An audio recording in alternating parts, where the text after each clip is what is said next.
Vamos a tratar de ser lo más conciso posible, porque ya no hay mucho tiempo. Vamos a ver hasta dónde llegamos.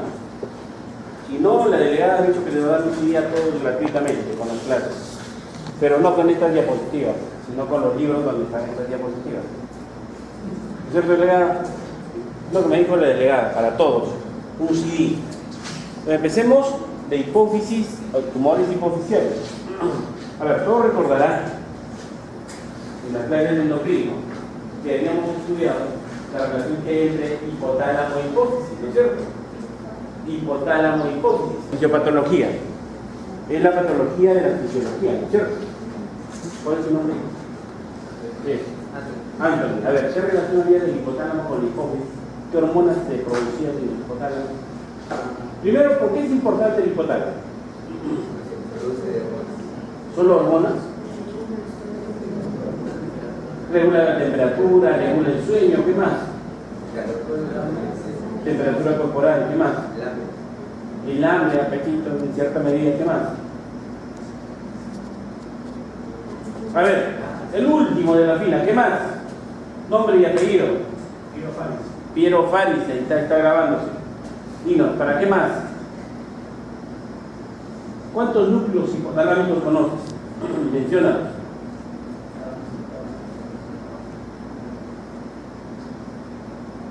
Primero, ¿conoces los núcleos o no conoces los núcleos?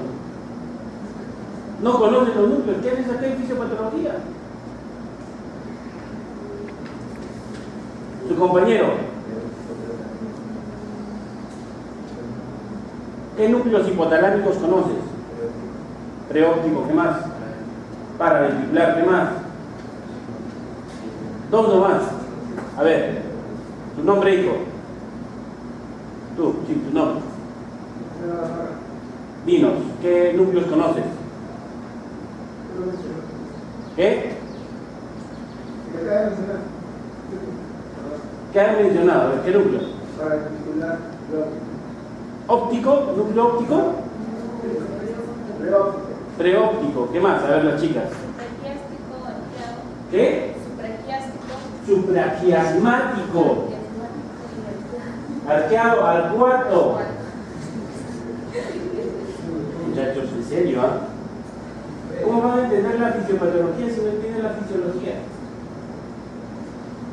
¿Cómo van a ir al baño si no han almorzado primero?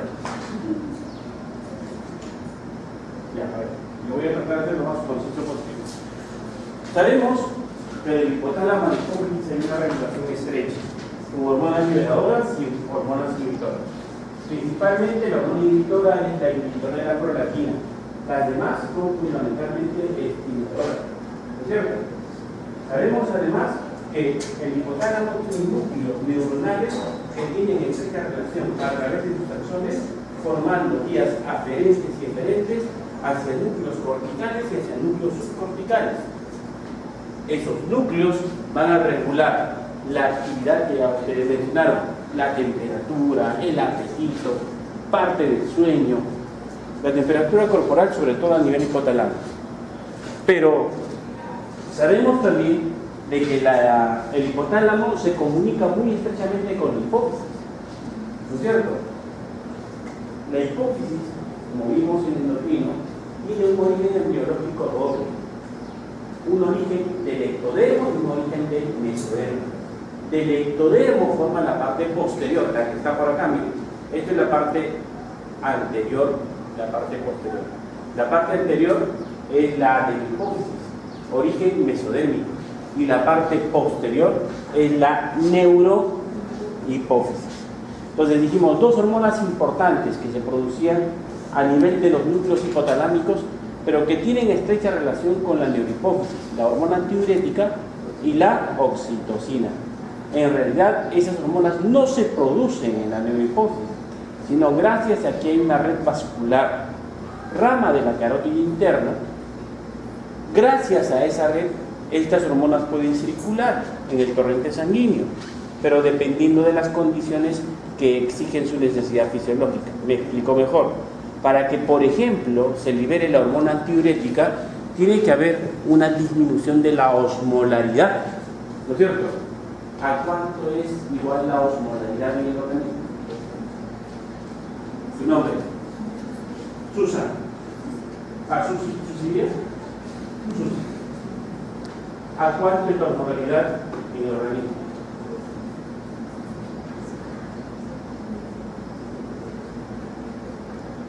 Dios, ¿cómo van a saber fisiopatología si no saben fisiología? A ver, la última de acá, tu nombre. Giovanna. Silvana. Osmolaridad sanguínea, ¿cuánto es? Rango, renal, capítulo renal. ¿Sí? ¿Me estás preguntando o me estás contestando? Porque si me estás preguntando, no sé. Si me estás contestando, está mal. A ver, tu nombre, hijita.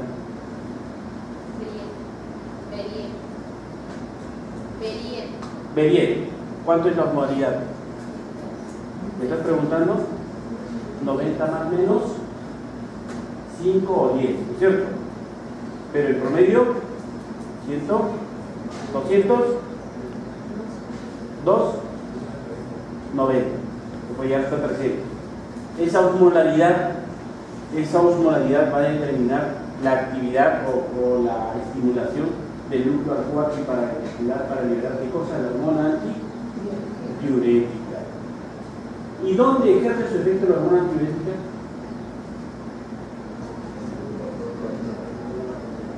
En el tercio distal del túbulo contorneado distal y el túbulo colector. ¿Qué hace? Fundamentalmente retiene agua. ¿No es cierto? El caso de la adenohipófisis es un caso muy peculiar, porque si la adenohipófisis produce hormonas como consecuencia del estímulo del hipotálamo a través de la red vascular, pero en este caso la adenohipófisis tiene dos redes vasculares, a diferencia de la neurohipófisis que tiene una sola red.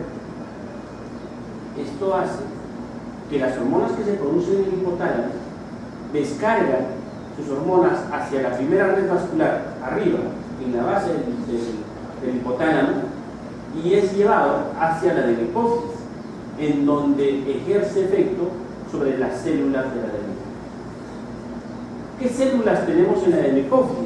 Vamos a ver que van a haber un conglomerado de células que van a producir hormonas específicas, como por ejemplo hormona de crecimiento, van a producir la prolactina, la hormona estimulante de tiroides, la ACTH, la hormona folículo estimulante y la luteinizante. O sea, esas células que están en la adenohipófisis, en la parte anterior, son responsables de la producción de esas hormonas. Entonces, es lógico pensar que cualquiera de esas células se puede alterar. Cualquiera de esas células puede empezar a proliferar descontroladamente. O cualquiera de esas células puede estar en mayor actividad que las otras. Pues las patologías más de la hipófisis van a ser fundamentalmente de la zona del adeno y por esa variabilidad celular que tiene.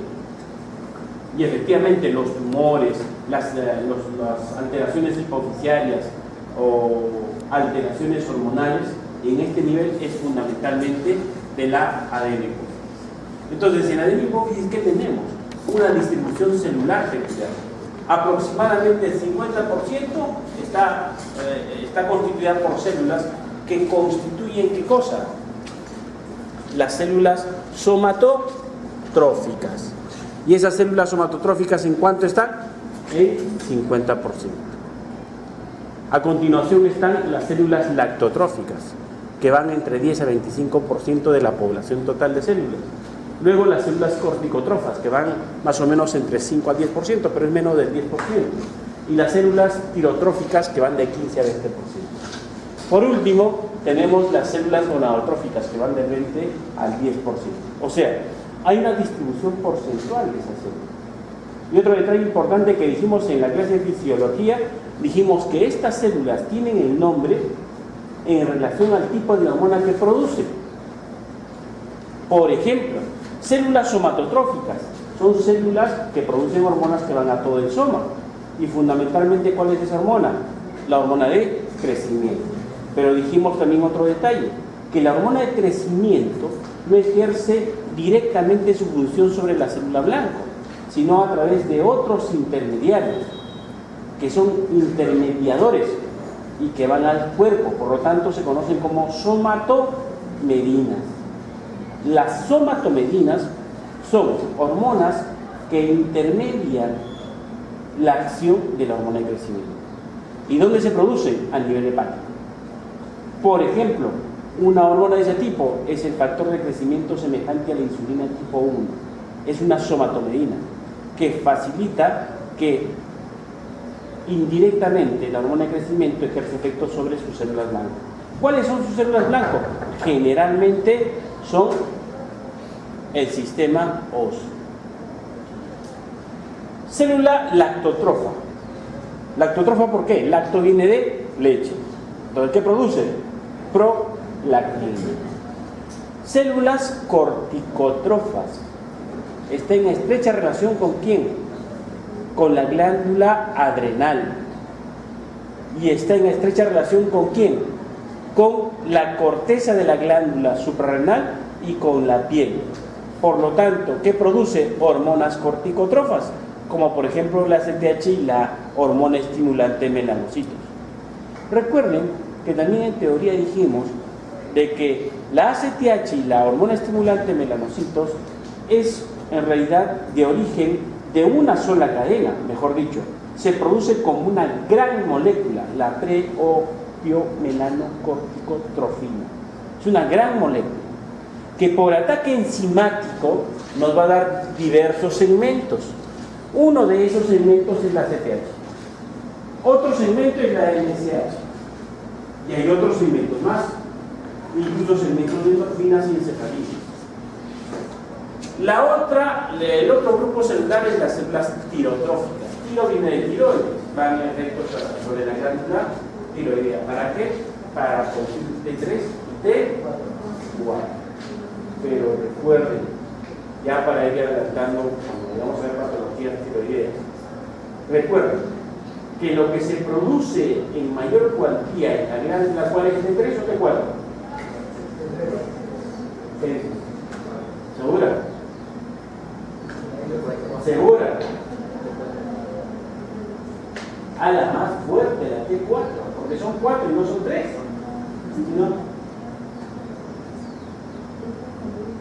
No. La que se produce en mayor cuantía es la T4.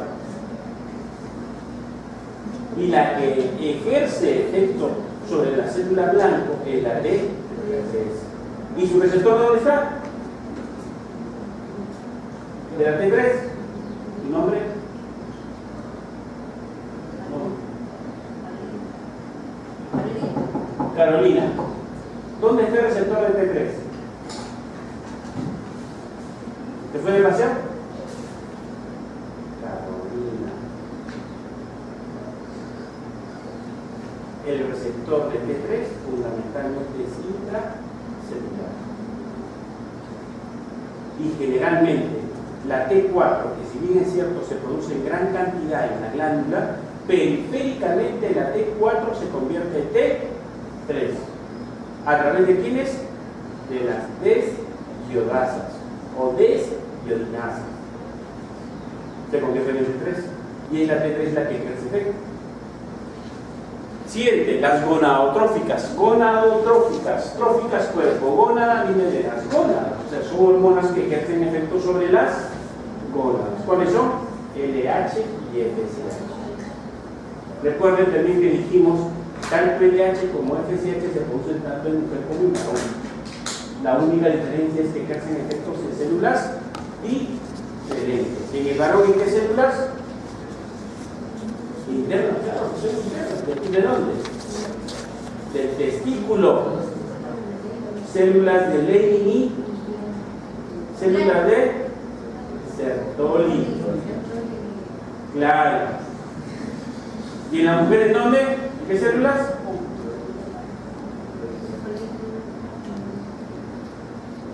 Tú más sabes del varón que de la mujer. ¿A quién le has visto? ¿A nadie? En el libro, ¿cierto? En la mujer, en las células de la teca y en las células de la granulosa, que no son sino células que están constituidos de cosas El folículo de grano. El folículo de grano. Listo. Y repito, y vuelvo a repetir, cualquiera de esas células se puede alterar. Cualquiera. Y en general, ¿qué cosas podemos ver? Por ejemplo, adenomas. Todo lo que termine en oma, ¿qué cosa es? No necesariamente es un cáncer, pero secreta algo, oma, adenoma, ¿no es cierto? Algo grande que secreta algo, adenoma. Entonces, los adenomas hipoficiarios pueden ir creciendo. Miren, ¿dónde está creciendo? Esto es la adenopófisis y la neuro, generalmente en la adenohipófisis, que en algún momento pueden estas células convertirse en células cancerosas. Un detalle importante, chicos. Todas las malditas células cancerosas tienen dos características importantes.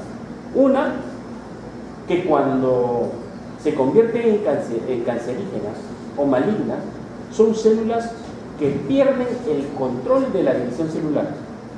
O sea, empiezan a proliferar descontroladamente. Y la segunda característica es que estas células, muchachos, no llegan a madurar, no llegan a desarrollarse o a madurarse adecuadamente. O sea, son células inmaduras que proliferan grandemente. Por eso que pueden meterse en cualquier órgano.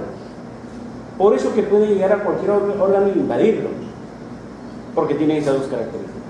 En algún momento, estas células que están formando los adenomas pueden convertirse en células carcinogénicas. Ya cuando están carcinogénicas, estas pueden ser llevadas hacia diferentes partes del organismo. ¿Cómo se llama eso? Pueden hacer metástasis. Metástasis. Entonces, ¿qué patologías tenemos? La acromegalia, por ejemplo, los prolactinomas, adenoma pituitario no funcionante, la craniofaringiomas, la TSH-oma, Cushing, enfermedad de Cushing. Estas son las más comunes que se presentan. Ahora, otro punto en contra que va con la hipófisis es el hecho de su ubicación. ¿No es cierto? ¿Dónde se ubica delegada la hipófisis? Descríbenos anatómicamente. ¿De quién? ¿Segura? ¿Estás segura? ¿Segura? En la silla turca de esfenoides. ¿Segura? Así tienes que estar segura. ¿Está bien? En la silla turca de esfenoides. Y esa silla turca de esfenoides es un espacio limitado. Y además, ¿qué reparos anatómicos pasan por ahí? A ver, ¿quién? ¿Quién habla? ¿Quién dijo quién? Levanta la mano, no tengas vergüenza, sin vergüenza. El quiasma óptico. Entonces, ¿por qué les hago esa pregunta? Porque, chicos, ustedes, miren, la peculiaridad de San Marquino es que San Marquino no vaporretea. San Marquino razona, piensa, analiza. Si yo sé que anatómicamente hay esas estructuras cercanas, ¿qué va a pasar si crece un tumor? Va a afectar esas estructuras anatómicas. ¿No es cierto? Si hay un tumor gigantesco y está el quiasma óptico ahí, el quiasma óptico, ¿qué cosa tiene? Fibras nerviosas del segundo par. Entonces, la manifestación clínica, ¿cuál va a ser? Alteración en la visión. Ceguera, displapias, etcétera. Todas las opias que hay. Pero ese razonamiento tienen que tener. Ustedes no van a ser médicos especialistas ni tecnólogos especialistas, pero por lo menos tienen que tener claro el asunto. ¿Todos son de una sola especialidad? ¿Radiología? Con más razón. Ustedes van a hacer el apoyo para el diagnóstico definitivo. Depende de sus manos que los médicos no nos equivoquemos. Y depende de la sugerencia que ustedes pueden aportar al médico. Todos somos un equipo de salud. Pero si ustedes no tienen criterio, han vaporreteado, solamente han estudiado de grado, solamente han estudiado diapositivas, mejor no vengan. Ya lo hacen virtual, ¿no es cierto? Le pagan al camarógrafo camarógrafo lo filma y a todos se los envía, ¿no es cierto?, a su correo. ¿No es cierto? Y les dice, pues están en San Marcos, ustedes que son sanmarquinos. Y tienen que demostrar que son sanmarquinos. Para eso están acá. Entonces, ¿qué más hay cercano a la silla que mencionamos? ¿Qué estructura vascular está ahí?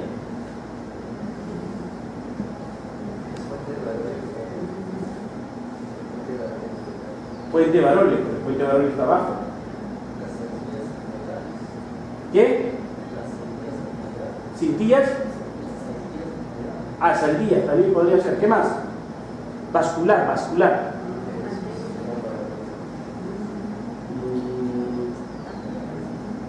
Caliente.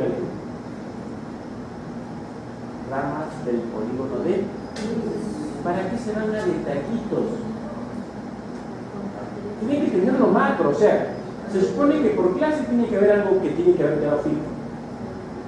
Polígono de Willis. Un tumor, ¿qué cosa haría ahí? Comprimir vasos sanguíneos. Y dependiendo si es una rama que va a dar a la arteria cerebral anterior, a la media o a la posterior, y comprime, por ejemplo, si comprime la arteria cerebral anterior, ¿qué va a pasar? No va a llegar a irrigación. ¿Y cómo se va a manifestar clínicamente eso? Cefaleas. ¿Qué más? Isquemia posterior, pero inicialmente cefaleas, malestar, mareos. ¿Se dan cuenta que solito sale la clínica? Y eso es lo que vamos a ver ahora.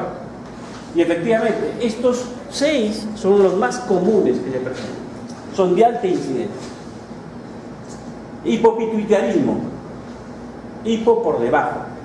Ismo más allá. O sea, la pituitaria funciona por debajo de lo normal. ¿Está bien?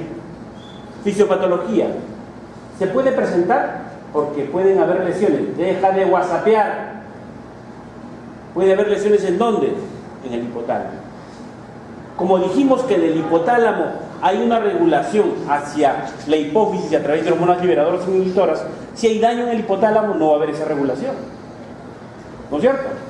No va a haber esa regulación. La pregunta típica de fisio.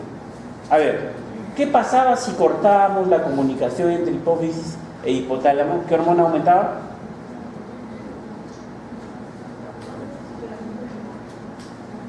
¿Qué hormona aumentaba?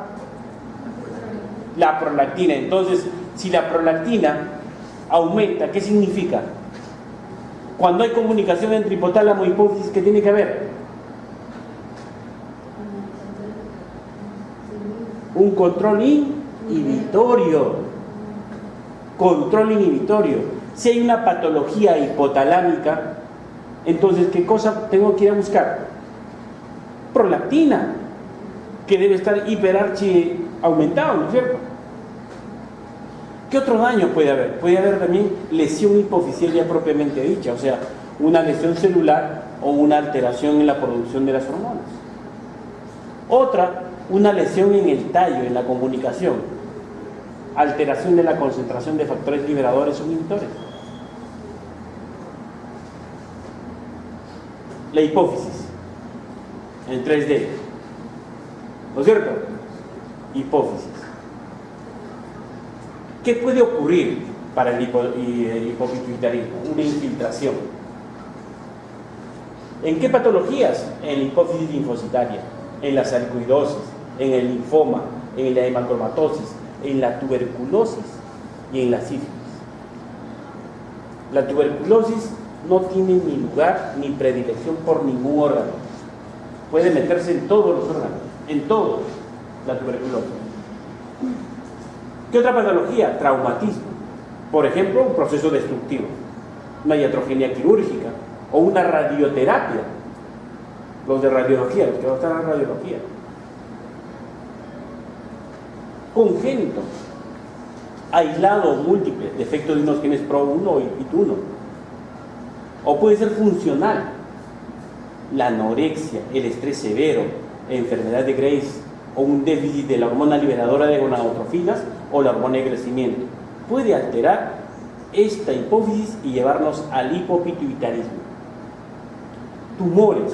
¿Como cuáles? Macroadenomas, grandes tumores, y tumores hipotalámicos. Los quistes. ¿Un quiste es igual a un tumor? ¿Por qué? A ver, ¿cuál es tu nombre? Rosa. Te adiviné, ¿no es cierto? Rosa. ¿No es cierto? Rosa. ¿Un quiste es igual a un tumor? ¿Por qué?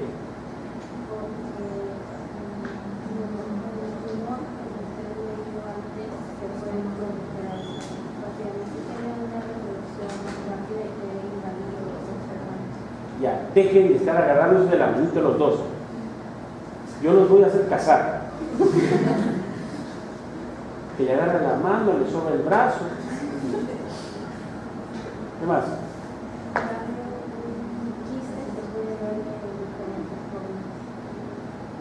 ¿Qué opinas? ¿Un tumor es igual a un quiste? Habla fuerte, mi amor, habla fuerte, fuerte. Así como cuando le quitas en el jardín botánico a tu enamorado, así, fuerte. ¿Es igual un quiste con un tumor? No, definitivamente no. ¿Por qué? ¿Cuál? ¿El quiste o el tumor? Ya, ¿qué más? ¿Qué más? El tumor generalmente es una masa compacta. Generalmente es una masa compacta. El quiste no. Claro, es una masa compacta. Generalmente contiene epitelio. Listo. Cuando ustedes vayan a ver una placa radiográfica, una tomografía, van a ver densidades. Densidades, ¿no es cierto? Densidad de agua, van a ver esas densidades. Van a haber tumores que se van a comportar como los dos. Un segmento del tumor, perdón, un segmento del tumor es tumor propiamente dicho. Y otro segmento se comporta como quiste. Vamos a ver más adelante. ¿Qué más? Enfermedades vasculares. La apoplejía hipoficiaria, por ejemplo. El síndrome de Chihán, después del parto. ¿Cómo ocurre eso? Cuando hay una hemorragia severa. Recuerden que la hipófisis, a ver, irrigación de la hipófisis, vamos, el último, esas dos parejitas, a ver, irrigación de la hipófisis. ¿Cómo se irriga la hipófisis? ¿De dónde nacen las ramas para la hipófisis? Vamos. Desde el corazón. ¿Qué ramas salen para que llegue a la hipófisis? Vamos. Irrigación de la hipófisis.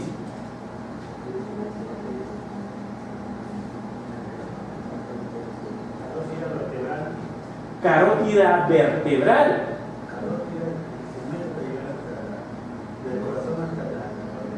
Ya, a ver, lado derecho, lado izquierdo. ¿Qué carótida? Ya, lado derecho. ¿Cómo sale? Sí, del corazón. ¿Cómo sale?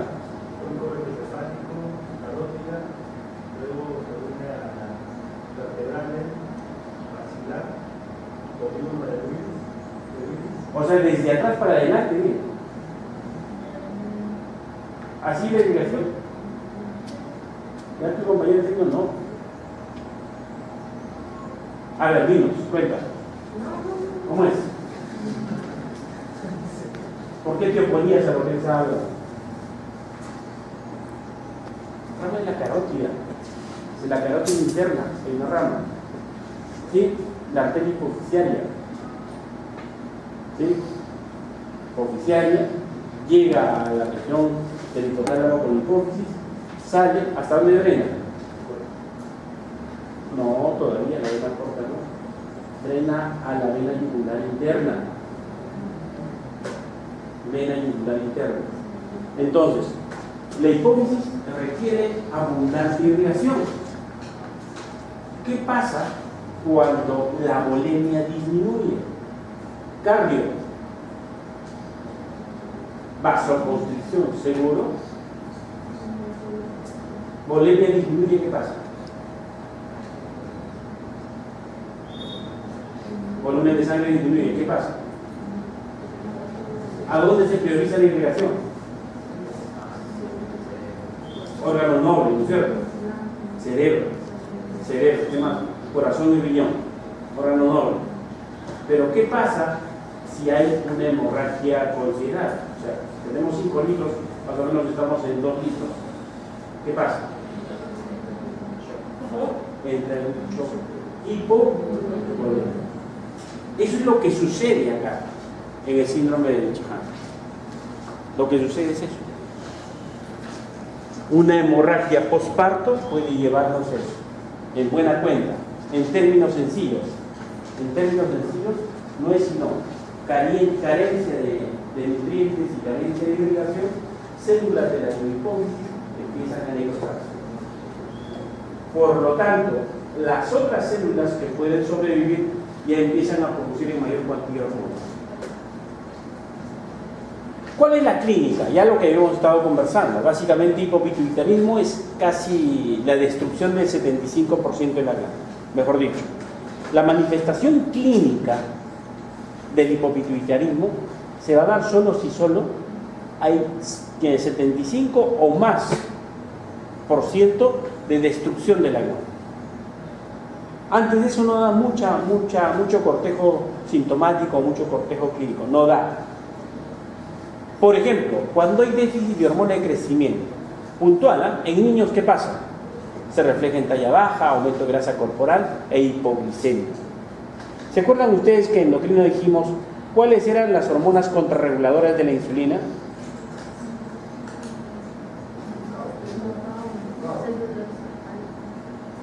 Las hormonas contrarreguladoras de la insulina. Ya, glucagón. ¿Qué más?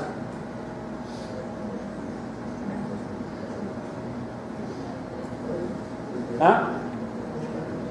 ¿Qué? Corticoides. El estradiol. No todos, el estradiol. ¿Qué más? La hormona de crecimiento. Hormona de crecimiento, ahí está. Hormona de crecimiento. ¿Qué más? Las catecolaminas. Hormona de crecimiento, corticoides, catecolaminas.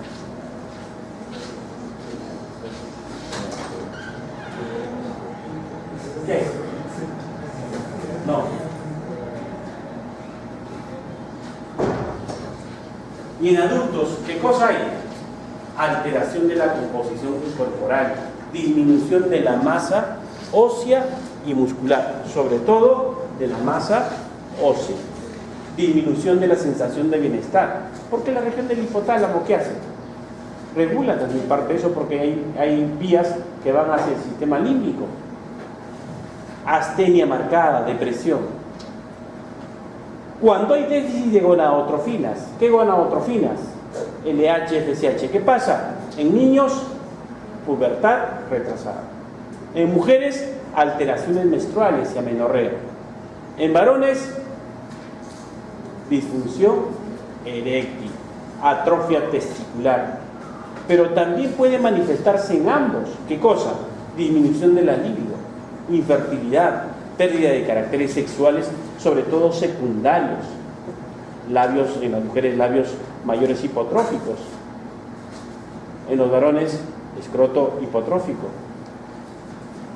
Cuando hay déficit de tirotropina, ¿qué se presenta? Un cuadro de hipotiroidismo secundario. La clínica es más discreta pero sin bocio. Cuando hay déficit de ACTH, ¿qué cosa? Hipocortisolismo, porque el ACTH, ¿qué cosa nos va a regular? La actividad de la glándula suprarrenal. Pero en la glándula suprarrenal, ¿qué cosa evaluamos? Fundamentalmente, el corti, que es la hormona del estrés. La hipoprolactinemia, cuando se presenta, ¿qué cosa sucede? Hay incapacidad para la lactancia. La prolactina en sí tiene una regulación hormonal y tiene una regulación mecánica. La regulación hormonal está dada hasta por 4 hormonas. ¿Sí? La hormona liberadora tirotrópica, por ejemplo, es una reguladora. La somatostatina es una reguladora. Pero también el estímulo mecánico, el de la succión, por ejemplo, de recién nacido, va a estimularse una mayor capacidad para producir prolactina. Pero cuando hay hipoprolactinemia, va a haber incapacidad para la lactancia. Cuando hay déficit de ADH, hormona antidiurética, ¿qué va a pasar? No se va a retener agua. Y como no se retiene agua, ¿qué sale? Abundante cantidad de agua. ¿Sí? ¿Eso a qué se asemeja? A una diabetes insípida. A ver, sigamos viendo. Exceso de hormonas. ¿Qué pasa cuando hay exceso de hormonas? Por ejemplo, gonadotrofinas. Hormonas que van hacia somatotrofinas. Acá está mal. Somatotrofinas son estas, no gonadotrofinas. Está mal. Esta noche es la tortura a mi secretario. Esto es somatotrofinas. Es la acromegalia o gigantismo. ¿Qué va a pasar? Va a haber alteraciones cardiovasculares representadas aproximadamente en un 30%. Va a haber obstrucción de las vías aéreas superiores en un 60%, que generalmente puede manifestarse con una apnea de sueño.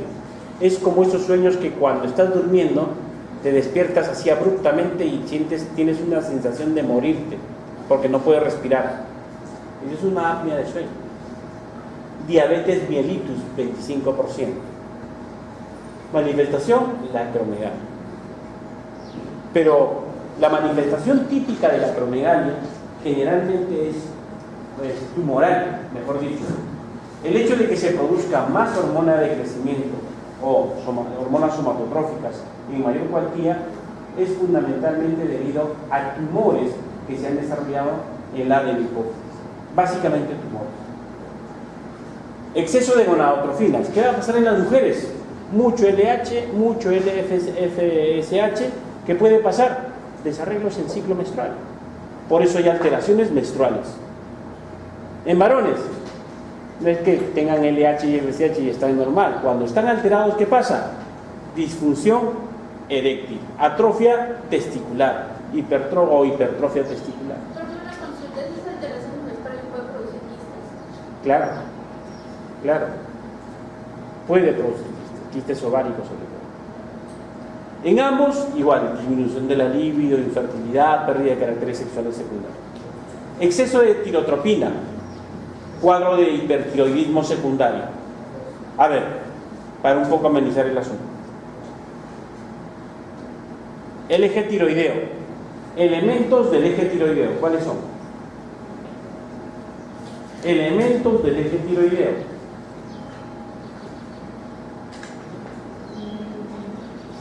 Me refiero a la tiroides, no a otro hormona de tiroides. Tiroides.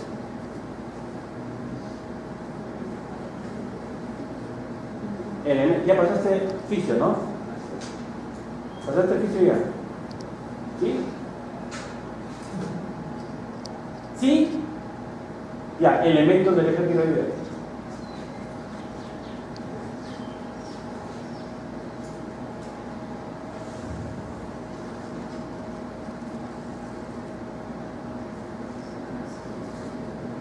No tengas miedo. Equivócate ahora. Su compañero, elementos del eje tiroideo.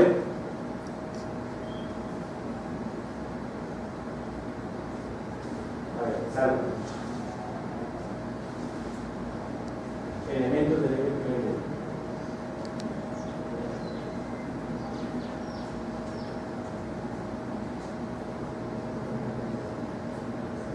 ¿Cuál es tu nombre? Janet, elementos del eje tiroideo.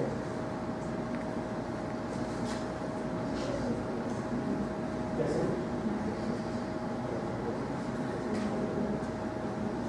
¿Qué hacemos?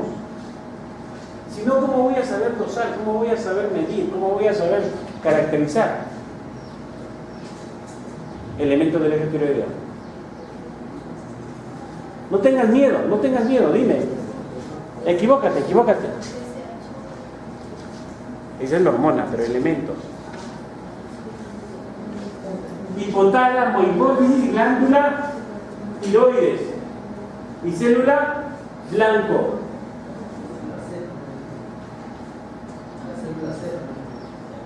Ya, célula C. ¿Qué es eso? Ah, o célula tráquea. Ya. ¿Qué hormona? Hipotálamo para hipófisis, ¿qué hormona? De hipotálamo a la hipófisis en el eje tiroideo, hormona liberadora de tirotrópica. Hormona liberadora tirotrópica. ¿No es cierto? Ya, listo. Y de la hipófisis a la glándula, ¿qué hormona? Hormona estimulante tiroides, muy bien. De la glándula tiroides, ¿qué hormona?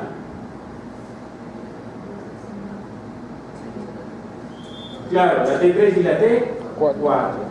Entonces, ¿por qué estamos recordando esto?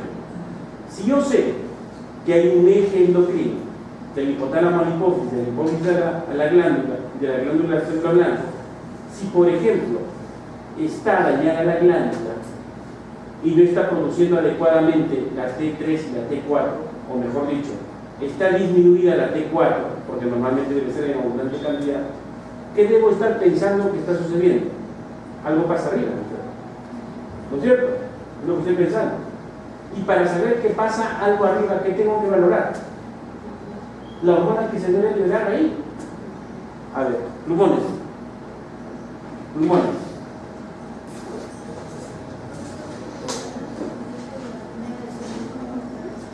No. El apnea de sueño es sensación de falta de medio respiratorio. Ya repetimos, miren, así no se puede escribir. Imagínense que en mi mano acá está el hipotálamo. Ahora, imagínense que acá está la hipófisis. Para que esto funcione y llegue acá a la glándula, tiene que haber un flujo de hormonas, ¿no es cierto? ¿Se acuerdan del mecanismo de feedback, de regulación de asa intermedia, de asa larga y de asa corta? ¿Se acuerdan de eso? Que dijimos que lo que produce esta estructura, la cantidad de hormonas que produce, tiene que estar de acuerdo con el contexto fisiológico. Si, por ejemplo, hay una mayor cantidad de hormonas, ¿qué va a pasar? Se va a generar un mecanismo de feedback de regulación inhibitoria. Si hay una menor cantidad de concentración de hormonas, ¿qué va a pasar? Se genera un mecanismo de feedback de estímulo. De tal manera que se regule. Entonces, si yo tengo acá el hipotálamo, acá la hipófisis y acá la glándula, y sé que la glándula produce, por ejemplo, T3 y T4, y en una prueba de laboratorio me dice, ¿sabe qué, doctor? La T4 ha disminuido. ¿Qué debo de preguntar a continuación? ¿Qué hormona le está regulando? Si del hipotálamo a la hipófisis está regulando la hormona liberadora tirotrópica, y de la hipófisis a la glándula está regulando la hormona estimuladora de tiroides, y T3 y T4 están siendo reguladas por esas hormonas, ¿qué debo estar pensando? Debo de evaluar las hormonas que están arriba. La que está inmediata, ¿cuál es? La TSH. Y eso es lo que sucede, miren ahí, en el cuadro que está acá al costado. Miren, cuando yo quiero evaluar un exceso o un defecto de hormonas a nivel del eje adrenal, pero como consecuencia de una alteración a nivel de la hipófisis, ¿qué valoro? ¿Qué dice acá? TSH. ¿Y qué dice abajito? T4. ¿Por qué no dice T3? Porque no es muy relevante. ¿Qué cosa tendría? O sea, ¿qué dijimos? Que lo que más se produce en la glándula tiroides, ¿qué es? La T4. Por lo tanto, es la más sensible. ¿Pero quién regula esa producción de T4? La TSH. ¿De dónde viene eso? De la hipófisis a la tiroides. Y eso es lo que se valora, miren. Si, por ejemplo, los dos valores están normales, es un eje normal. Pero si, por ejemplo, la TSH está baja, y la T4 está muy elevada, ¿qué está pasando? ¿Qué está pasando? Repito, si la TSH está baja, ha bajado, es porque arriba no lo están controlando, ¿no es cierto? Y T4 está muy elevado, es porque tampoco está controlando. ¿Qué está pasando?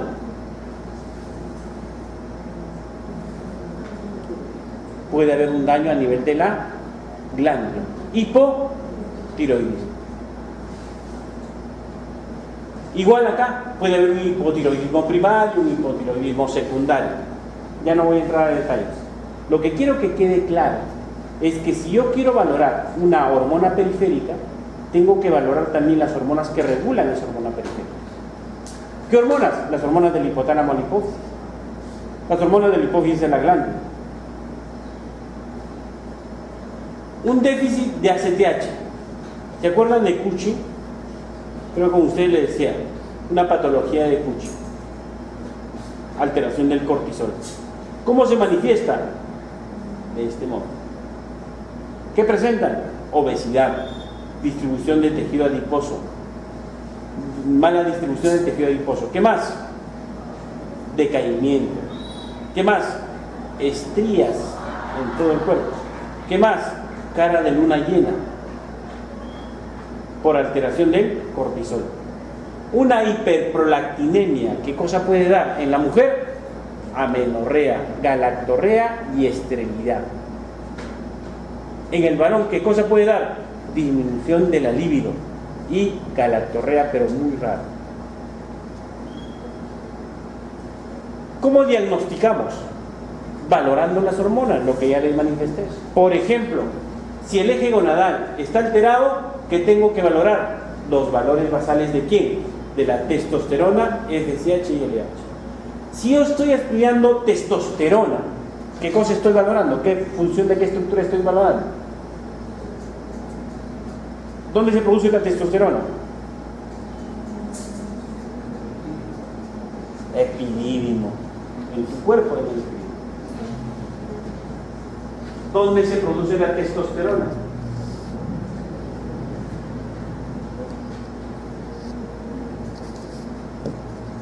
¿En las células de Leydig o en las células de Sertoli? No. ¿Se acuerdan que le decía la mnemotecnia? Testosterona se escribe como T y Leydig, que lo invierten y se queda como una T cojita. Y T con T era testosterona. ¿Y dónde se produce? En las gónadas masculinas. ¿Y específicamente en dónde? En las células de Leydig. Y si yo estoy valorando LH y FSH, ¿qué estructura estoy valorando en el eje?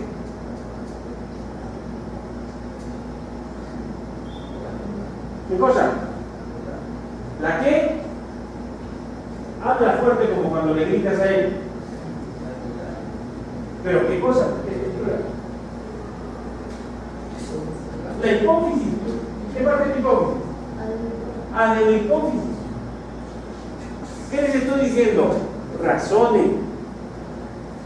Repito, si yo quiero valorar el eje gonadal, ¿qué tengo que valorar? Testosterona y FSH. ¿Testosterona qué me está valorando? Función gonadal. LH y FSH ¿qué me está valorando? Función de adenohipófisis. Y hay pruebas para estimular esto. El test de la hormona liberadora de gonadotrofina. ¡Despierta! Si yo estoy valorando gonadotrofina, la hormona liberadora de gonadotrofina, ¿qué estructura del eje gonadal estoy valorando? ¿Se acuerdan de este dibujo? ¿No es cierto? ¿No es cierto? No es lo que parece, pero es.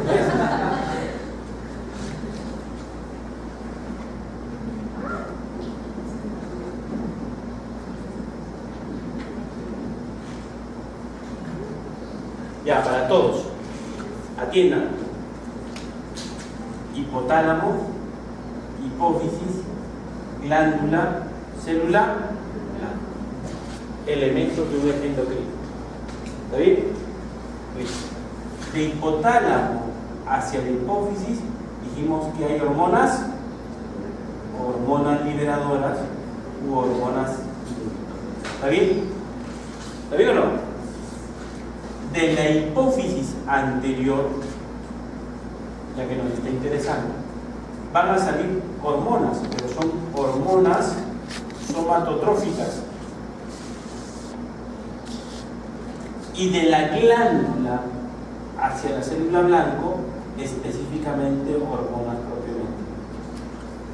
¿Está bien? Así habíamos dicho en clase. ¿Qué más dijimos? De que el gradiente de concentración de estas hormonas, si por ejemplo está disminuido, se genera un mecanismo de feedback para generar un estímulo. ¿De quién? De estos núcleos, para producir más hormona deficiente. Si el gradiente de concentración está disminuido, se produce un efecto de feedback estimulatorio. El caso inverso también es cierto. Si esto está aumentado, tiene que haber un feedback negativo. Igual acá, un feedback negativo. Del mismo modo acá. ¿Está bien? Si el gradiente de concentración es elevado de esta hormona, entonces acá habrá un mecanismo inhibitorio. O, lo contrario, estimulatorio inhibitorio. Dijimos que acá se forman tres asas. Esta que está acá, 1. Esta que está acá, 2, y esta que está acá, 3. ¿Está bien? Asa corta, asa intermedia y asa larga. ¿Está claro eso? Ya. Doctor, aterrícenos con un ejemplo, porque eso es lo que nos hace volar. Ya. Hablemos entonces del eje gonadal. ¿Está bien? Hablemos del eje gonadal. En el eje gonadal, igualito nuestro mismo esquema, en el eje gonadal, ¿qué tenemos? Tenemos el hipotálamo, y del hipotálamo hacia la hipófisis hay una hormona que se conoce como la hormona liberadora de gonadotrofinas, ¿no es cierto? Esta hormona liberadora de gonadotrofinas ejerce efecto en células gonadotróficas de la hipófisis, y esta que va a producir dos hormonas, LH y FSH. LH y FSH. ¿Está bien? Y esas van a ejercer efecto ya sea en células de Leydig o células de Sertoli, cuando estamos hablando del macho, machito, machote. O pueden producir efecto en las células de la teca o de la granulosa, cuando estamos hablando de la mami, mamacita, mamazota. ¿No es cierto? Mujer, varón. ¿Está bien? Y dijimos L con L, ¿se acuerdan o no? ¿Está bien? L con L. Y S con S. ¿Se acuerdan o no? Dijimos L al revés con este. Y este con este. O sea, predominantemente las hormonas mencionadas ejercen efecto en esas células. ¿Está bien? Ya. ¿Qué producía esta? La testosterona. ¿Qué producía esta? La globulina transportadora de andrógenos, del inglés, andrógenos. ¿Y qué producían estas? Producían los esteroides, estriol, estradiol y estrol. ¿Está bien? Listo. Esto ya han visto en fisiología. Pero para fisiopatología tengo que saber que esto esté armónico. ¿Qué pasa si, por ejemplo, esto cae? Si esto cae, ¿cómo se manifiesta en las hormonas? Teóricamente deben de caer, ¿no es cierto? O desde arriba, ¿qué pasa si GnRH cae? Esto debe de caer, esto debe de caer. Mejor dicho, en resumida cuenta, los ejes endocrinos se regulan secuencialmente. Si hay una alteración, y se acuerdan de lo que dijimos, las patologías en endocrino o en neuroendocrino se valoran de afuera hacia adentro. Cuando la patología ocurre en la glándula, estamos hablando de una patología primaria.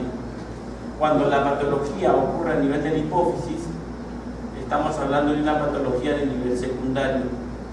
Cuando la patología ocurre en el hipotálamo, estamos hablando de una patología de nivel terciario. Entonces, cuando la patología es de nivel primario, ¿qué cosa valoramos? Valoramos estas hormonas periféricas. ¿Está bien? Valoramos estas hormonas periféricas. Pero no nos debemos de quedar ahí. Debemos ver también qué sucede en el nivel secundario y terciario. Y ese es el asunto. Si yo sé que abajo está mal, debo de buscar arriba qué cosa también está mal.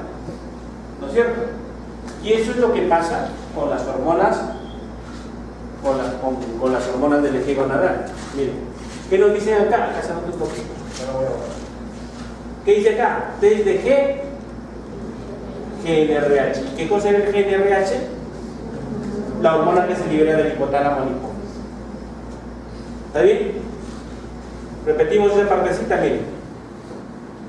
Lo que yo tengo que ver es esto. Acá, miren. Cuando el eje gonadal está alterado, ¿qué tengo que valorar? Testosterona. Y al valorar testosterona, ¿qué cosa estoy valorando? La glándula. ¿No es cierto? ¿Qué más estoy valorando? FSH y LH. Y al valorar FSH y LH, ¿qué estructura estoy valorando? La hipófisis. ¿Qué cosa me va a regular este eje desde un inicio? Lo que ha ocurrido arriba, ¿no es cierto? Y lo que ha ocurrido arriba, ¿cómo lo valoro? Con G, NRH, ¿no es cierto? ¿Y qué me estoy diciendo acá? Que hago el test de estímulo con GNRH. ¿Está bien o no? ¿Me entendieron la figura? O sea, no necesitan aprenderse ese cuadrito, si no lo tienen que sacar razonado. Otro, vamos a ver otro, mira. Otro eje. El siguiente, el tiroideo.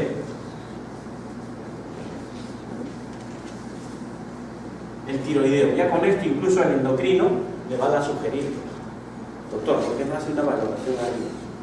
Mire, ya. Vamos a hacer el eje tiroideo. Igual. De hipotálamo a hipófisis, ¿qué hormona? A ver, chicos, ¿qué hormona? La hormona liberadora, la hormona liberadora tirotrópica, porque estamos hablando del eje tiroideo, pues. ¿Sí? Y se acuerdan que en clase les decía, la glándula tiroides se parece a una H de Guamán, apellido de su querido profesor, ¿no es cierto? ¿Se acuerdan o no que le decía eso? H.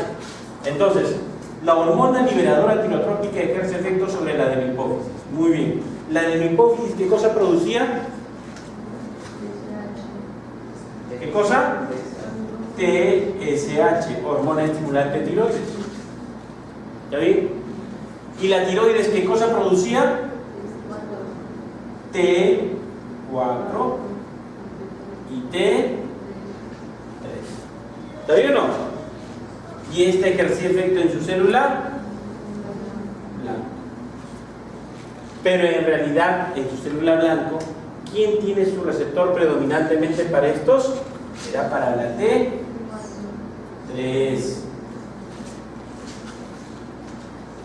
Porque la T4 se desioda y se convierte en T3. ¿Está bien o no? Listo, ya está. ¿Y qué me dice acá?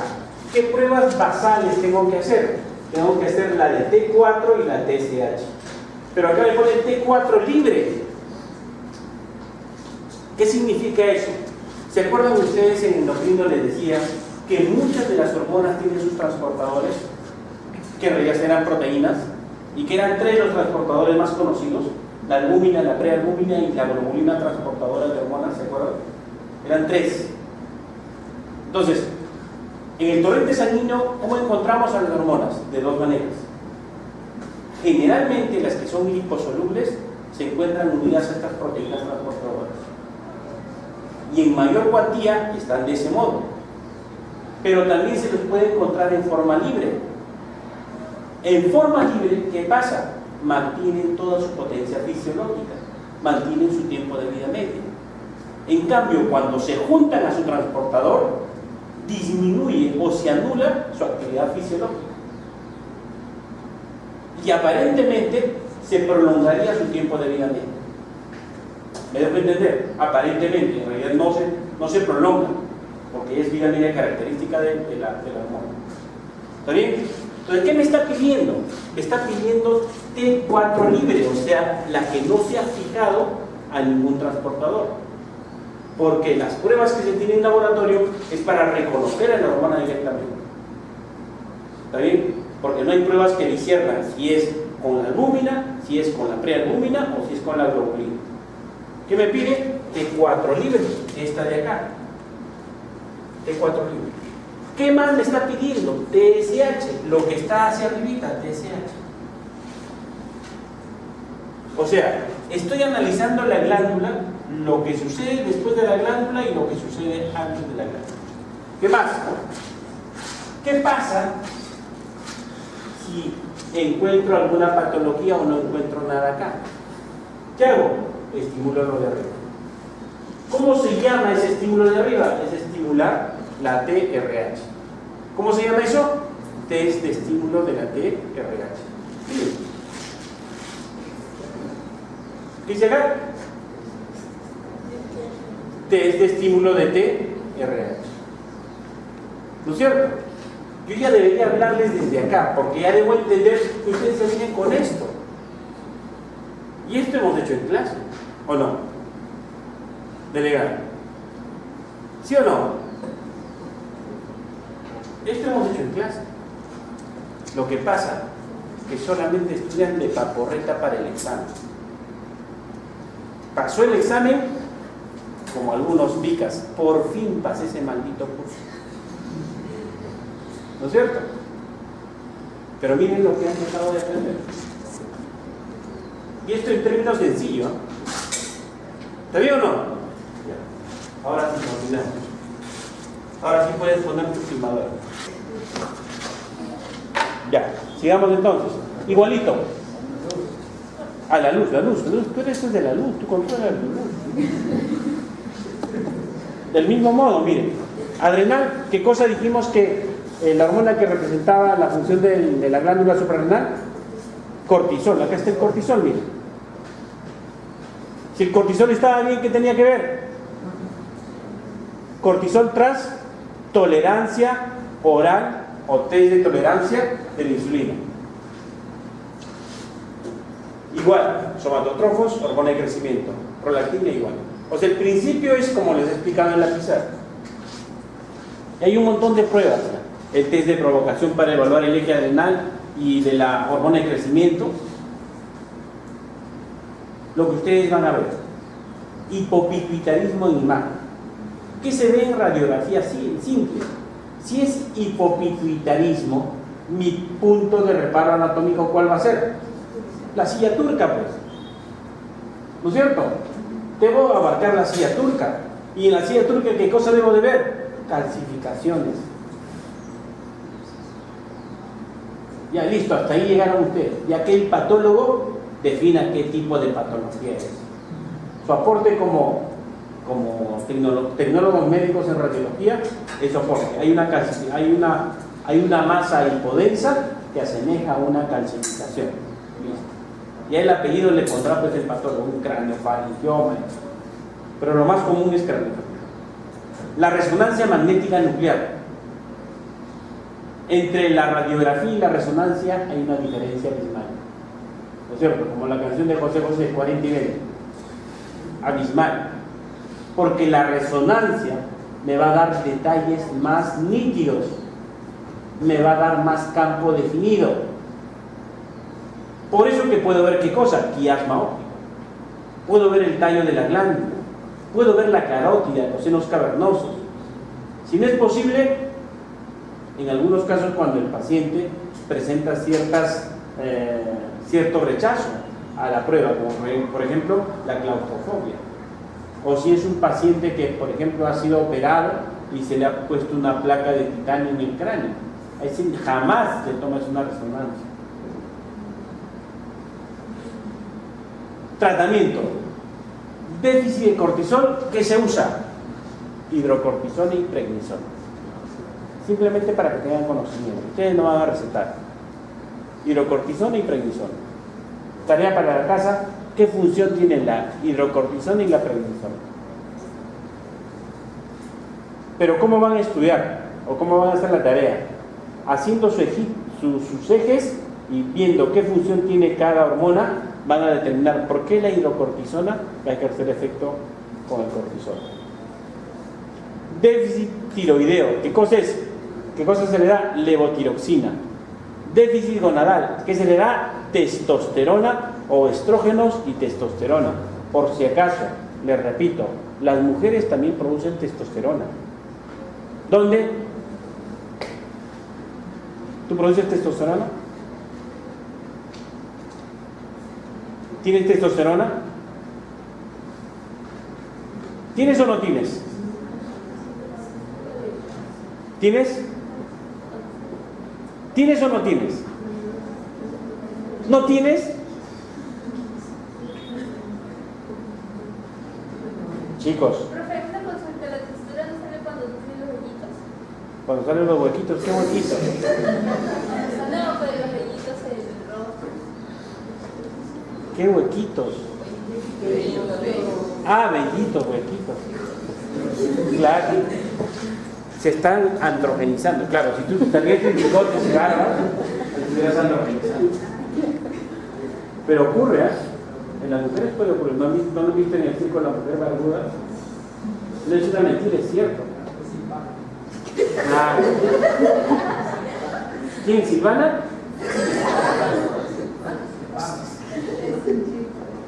Ah, ya. Ah, Silvana. Se ha puesto nerviosa, ¿ves? Lo que sucede es que la mujer produce andrógenos en la glándula suprarrenal. El varón tiene dos fuentes de andrógeno, el testículo y la glándula suprarrenal.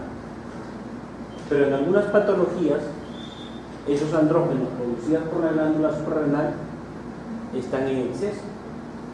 ¿Y qué hacen? Androgenizan a la mujer. ¿Y cómo se manifiesta? Ellos te crecen bigotes, te crece barba, tu voz se hace gruesa. Lo contrario también ocurre en los varones. O también puede ser por las hormonas, ¿no, profe? A veces en el gimnasio se toman hormonas y la voz cambia. Lo que pasa es lo que les dije la vez pasada con ustedes. Las mujeres que toman anticonceptivos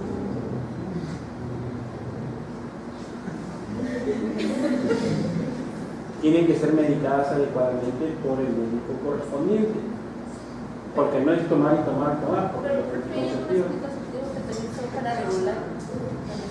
claro, porque son hormonas, Por eso. a eso se va. Los anticonceptivos contienen hormonas, y si tú tomas anticonceptivos sin una medicación adecuada, la concentración de esas hormonas va a incrementar. ¿Y eso qué va a generar? Alteración de tu eje endocrino, sobre todo de tu eje adrenal, y puede ser de tu eje gonadal. El exceso de anticonceptivos mal indicados puede generar alteración en tu ciclo menstrual. Consultas ya privadas. Consultas personales privadas. Si es para todo el público, sí. No, sino que, o sea, mayormente cuando las chicas van y tienen quistes, les recetan muchos anticonceptivos. Pero hay personas que lo consultan por un año y medio, pero a veces no te dicen, o sea, porque no te regula bien, porque no te viene. O sea, te puede venir normalmente 6 meses, pero dejas de tomar y no te vuelven a venir. Y te vuelven a decir, ya, tómatelo hasta ya que quieras tener. Pero tienes que estar dosificado. Yo tengo una persona muy cercana que por ese descuido, por ejemplo, del uso de anticonceptivos para regular los quistes, el quiste fue creciendo. Y el quiste, como dijimos, tiene líquido. Y conforme el líquido se va llenando, adquiere peso. Y a nivel del ovario, ese peso cae y gira. Eso se llama torsión ovárica. Entonces, al girar, estrangula los vasos sanguíneos que irrigan el ovario. ¿Y qué genera? Una necrosis ovárica. Y eso es al toque, en 3 minutos te genera una necrosis ovárica. Es lo que pasa en los varones. En los varones se puede dar una torsión testicular dolorosísima, más que un parto. El testículo, no porque sea más grande, sino porque está más distendido, gira. Y aquellos mañosones que se agarran el testículo en las noches, déjense agarrarse, porque va a haber una torsión testicular. Y van a matar a sus hijos. Ya, nada más de consulta. Listo, sigamos. A ver, masas celares. Acá están todos los tumores. Rapidito. Hay tumores benignos, malignos, aumento fisiológico con tumores inflamatorios y vasculares. Los tumores benignos, adenomas hipoficiarios, craniofaringiomas, meningioma, quistes de Rathke, dermatoide. Malignos, germinoma y los metastásicos, que generalmente van a ir hacia la mama y los pulmones. Aumento fisiológico, condiciones fisiológicas especiales, como por ejemplo el embarazo, el hipotiroidismo. Inflamatoria, cuando hay una hipovía linfocitaria. Vascular, una apoplejía hipoficial. ¿Qué síntomas se presentan? En función a qué cosas se tiene al lado. Lo que habíamos dicho, miren, puede haber hipersecreción hormonal, puede haber hipopituitarismo, puede haber apoplejía hipoficiaria, que no es sino una alteración vascular. Los vasos empiezan a estrangularse y se genera una isquemia. Síntomas compresivos locales, lo que habíamos visto, ¿se acuerdan? Del quiasma óptico. Hemianopsia. Lo que es tracción de la dura madre, porque está presionando. ¿La dura madre qué cosa es? Parte de las meninges, ¿no es cierto? Parte de las meninges. ¿Qué otros elementos más hay con la dura madre que en las meninges? Pirangia madre y aracnoides. ¿La mnemotecnia cuál era? ¿Se acuerdan o no? Es una monja que se llama Pía, que cuando la viola araña duro. ¿Oye o no? Pía madre, aracnoides y dura madre. Síntomas compresivos locales, cuando están hacia los lados puede haber parálisis oculomotora, lo que se conoce como diplopia. Hacia abajo, cuando hay compresión hacia abajo, no hay un control de las glándulas de las mucosas. Por ejemplo, se genera rinorrea y puede haber fístula de líquido cefalorraquídeo. Esto es fatal. Una contaminación ahí puede dar incluso signos meningios y todo eso. Rapidito. Diagnóstico radiológico, la resonancia magnética es el procedimiento de elección. Resonancia magnética. Y puede aplicar, si ustedes ya van a ser expertos en hacer resonancia magnética, con contraste o sin contraste. Con contraste, para lo que es hipófisis, se ve una hipófisis hipodensa. La masa puede ser hipodensa, no si contiene líquido, o sea, si es un quiste, o puede ser hiperdensa, si contiene líquidos, proteínas o sales. O puede ser con contraste, puede ser hipercaptador, normocaptador e hipocaptador. Ya ustedes hasta ahí van a llegar. ¿Qué adenomas? Incidencias. Causa, primera, masas celares, pero ocurre pasados los 30 años. O sea, no es de un día para otro, ni siquiera de un año para otro. Es en años, pasados los 30 años.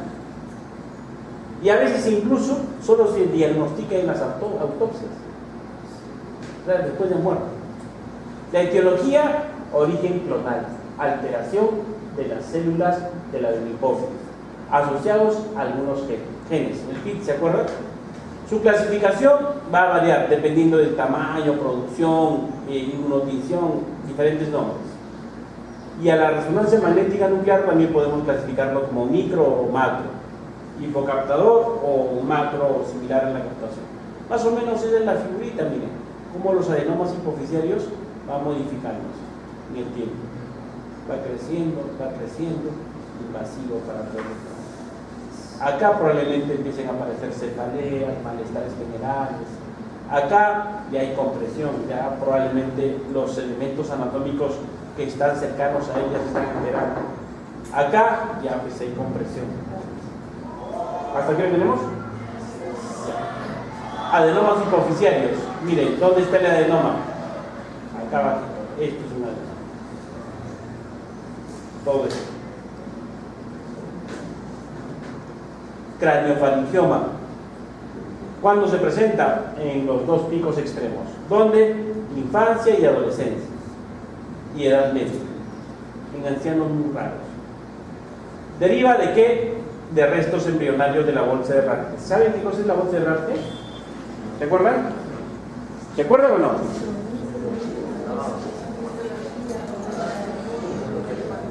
¿Dónde? A ver, ¿dónde está eso? ¿Se acuerdan cómo se forma embriológicamente la hipófisis? ¿Qué dijimos al inicio de la clase? Ya, el ectodermo, ¿qué cosa va a formar? Toda la parte que corresponde al sistema nervioso, ¿no es cierto? Por lo tanto, el hipófisis va a ser la neuro, ya, y el mesodermo, ya. Pero como estructura empieza en la base de lo que es la cavidad. Cuando el embrión se está formando, cuando está teniendo los tres segmentos, prosencéfalo, mesencéfalo y romencéfalo, se forma una cavidad hacia adelante, ¿se acuerdan? Y en esa cavidad, en la base de la cavidad, se forma como una protrusión, que se conoce la bolsa de Ratte. Esa bolsa de Ratte, finalmente lo que va a formar es la de hipófisis. ¿Está bien? Entonces, cuando hay restos embrionarios de células de esa bolsa de Ratte, se pueden formar patologías. La más frecuente es el craniofaringioma, la patología que se forma así. La presentación clínica, ¿qué cosa hay? Alteraciones visuales, hipotiroidismo, hipertensión intracerebral. Claro, como está presionando, recuerden que el cráneo no crece, ¿no es cierto? No crece. Ya lo que está creciendo por dentro va a generar más compresión. ¿Cómo se conoce eso? Como hipertensión endocraneal. ¿Qué está? Hipertensión. Hay alteraciones visuales por la alteración de los elementos cercanos. Hipopituitarismo, diabetes insípida. ¿Cómo se ve la imagen radiológica? Localización supraciliar, hay calcificaciones en un 50-90% y quistes de colesterol intratumorales. Tratamiento, no hay vuelta que dar, es cirugía. Acá está bien. Cirugía, no hay vuelta que dar ahí. Ahí donde vas a dar hormonas, no le vas a dar tratamiento, y es cirugía. ¿Y la cirugía cómo es? La cirugía más adelante vamos a ver. Hay una, tienen que ingresar a esta zona. Germinoma intracraneal. ¿A qué edad se presenta? En niños y jóvenes. Origen, a partir de células primordiales, similares a las gónadas. Malignidad, maligno con frecuencia, multifocal y metastásico. O sea, pregunta de examen. El adenoma hipofisiario, maligno, por característica propia de ella, germinoma intracraneal. Localización, hipotálamo y la glándula pineal, cercanos. Todo lo que corresponde al cerebro medio. La presentación clínica, fundamentalmente 50% diabetes insípida. Y en la mayoría, miren, alteraciones visuales. O sea, la chunta, si preguntan, ¿cuáles son las manifestaciones de los tumores que se presentan en la hipófisis? Alteraciones visuales, hipertensión endocraniana, hipopituitarismo, pubertad precoz, diagnóstico con beta-HCG o alfa-fetoproteína en suero o líquido cefalorraquídeo, citología de líquido cefalorraquídeo y tratamiento básicamente radioterapia. Claro, porque es maligno. Radioterapia. Algunos incluso insisten con la quimio, pero de frente, radioterapia. Hipófisis linfocitaria, presentación, es una enfermedad más frecuente en mujeres y sobre todo en el posparto o embarazo. La clínica, síntomas locales, más hipopituitarismo, más típico déficit adrenal. Asociado ¿a quién? A otras enfermedades, como por ejemplo enfermedades autoinmunes, a la tiroiditis.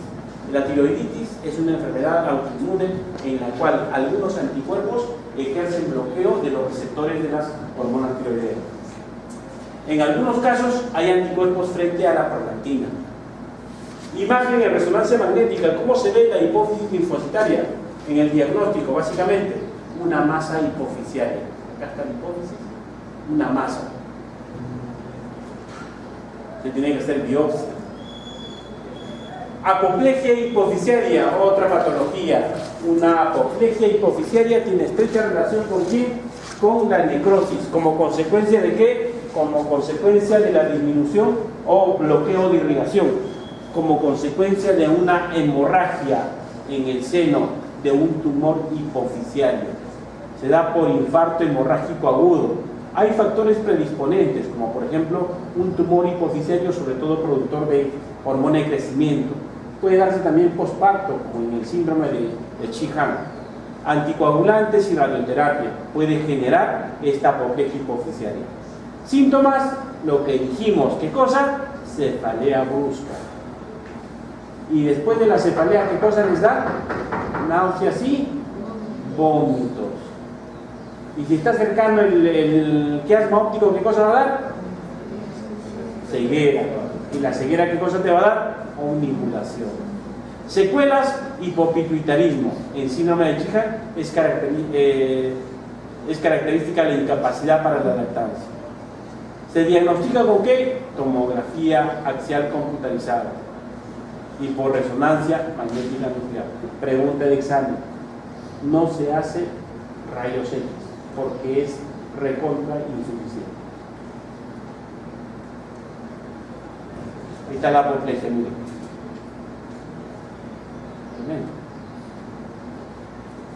La cirugía, el tratamiento, dijimos cirugía, ¿no es cierto?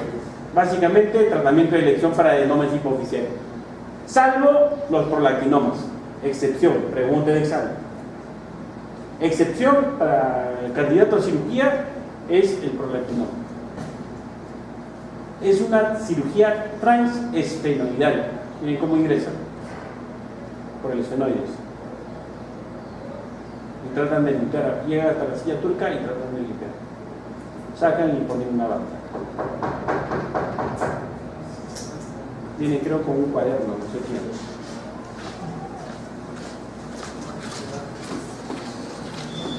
También se puede dar radioterapia, pero el tratamiento de elección es quirúrgico.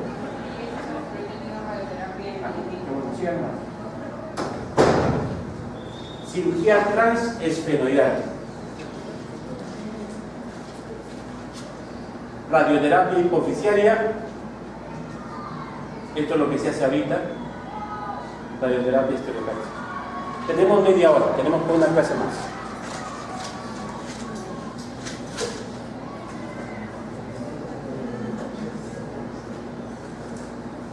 Ya, 5 minutos de descanso, 5 minutos y cierro la puerta. Ahorita son 5:30.